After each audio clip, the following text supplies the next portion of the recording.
할렐루야. 오늘은 하나님 우리와 함께 하시니 라는 제목으로 말씀 나누기를 원합니다. 이 코로나 바이러스 이야기를 우리가 안 할 수가 없는 것 같습니다. 특별히 이 두려움과 이 어려움 가운데에 하나님을 믿는 크리스찬으로서 우리는 어떠한 자세를 가져야 될 것인가 생각해 볼 필요가 있을 것 같습니다. 분명한 사실은 우리가 이러한 경험을 우리 세대 가운데에서는 한 번도 해본 적이 없는 일이라는 것입니다. 처음 경험하는 이 위험과 도전 앞에서 우리가 상상하지도 못했던, 생각하지도 못했던 이런 일들이 벌어질 거라 농담처럼도 여겨지지 않았던 그러한 이 상황 가운데에 오늘 우리가 읽은 본문은 이렇게 질문합니다. 우리의 피난처는 어디인가? 그리고 그 질문에 대해서 오늘 본문 말씀은 3번이나 반복해서 답을 주고 있습니다. 1절에 보시면 하나님은 우리의 피난처시요 힘이시니 환난 중에 만날 큰 도움이시라. 7절도 한번 가보시겠습니다. 만군의 여호와께서 우리와 함께 하시니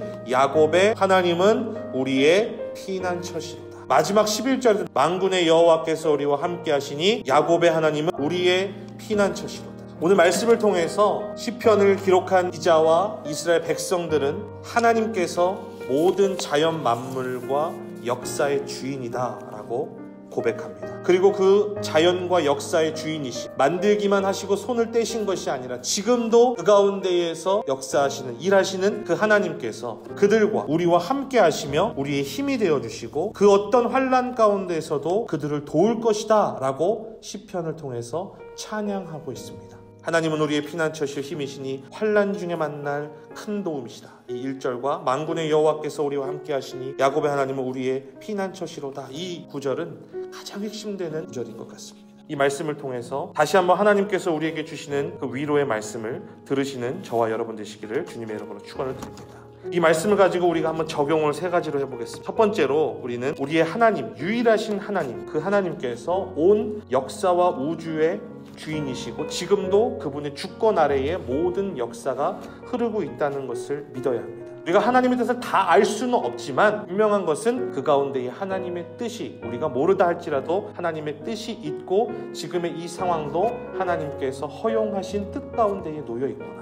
온 우주의 역사 가운데에 하나님의 손길이나 하나님의 뜻하심이 닿지 않은 부분은 단 한 군데도 없기 때문에 그렇습니다. 그렇기 때문에 우리는 기도해야 됩니다. 하나님께서 이 모든 상황의 은혜 가운데에 뜻하신 바대로 아름답게 마무리될 수 있도록 우리는 주님 앞에 기도해야 될 줄로 믿습니다. 두 번째로는 우리가 해야 될 수 있는 역할이 분명히 있다는 것입니다. 우리의 최선을 노력을 다해서 코로나 바이러스를 예방하는 노력이 반드시 필요하다는 것입니다. 미국의 독립전쟁 때에 병사들에게 있어서 하나님을 믿어라. 하지만 화약은 항상 말려두어라. 아무리 하나님을 믿는다 하더라도 화약이 젖어 있으면 전쟁에 쓸 수가 없다. 하나님이 살아계시니까 우리가 그냥 아무것도 하지 않고 있다 할지라도 아무런 예방하지 않더라도 하나님이 우리 살려주실 거야. 이러한 믿음은 건강한 믿음이 아닙니다. 우리는 모든 결과는 하나님의 손에 달려있다는 것을 알고 믿고 기도하지만 최선을 다해서 전투를 준비하는 군인의 마음처럼 화약을 늘 말려놓고 언제든지 사용할 수 있는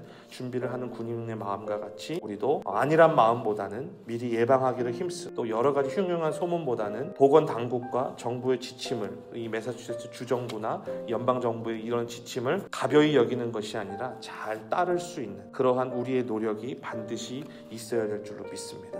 우리가 미리 준비하는 것은 아무리 과하다 할지라도 아쉬움이 없을 것 같습니다. 마지막 3번째로는 특별히 이 기회를 통해서 우리가 하나님께 더 우리의 믿음을 강하게 키우는 시간을 가져야 할 줄로 믿습니다. 신실하신 하나님의 손길을 구하면서 기도하는 그러한 시간이 많아졌으면 좋겠습니다. 오히려 그 시간을 통해서 기도하는 시간, 하나님 말씀을 묵상하는 시간을 더 우리가 가졌으면 좋겠습니다. 그리고 기도할 때에 정말 최일선에서 수고하시는 의료진들, 결정을 내려야 하는 리더십들, 정부와 교단과 교회의 리더십들을 위해서도 기도해야 될 것 같습니다. 그리고 이 상황 가운데에서도 소외될 수 있는 이웃들이 있거든요. 그들이 누구인지 혹시 있지 않은지 돌아봐야 될 것이고 또 나 개인적으로도 하나님과의 교제의 시간, 기도의 시간, 찬양의 시간, 말씀의 시간을 가져서 그 시간을 늘려야 될 것 같습니다. 불안함 속에서 여러 가지 소문들만 찾아보고 하는 것보다 하나님 앞에 하나님 말씀 보고 찬양하고 이 가운데에서도 우리가 감사해야 될 것이 무엇인지를 찾아서 고백하고 나눌 수 있었으면 좋겠습니다. 작은 것 하나,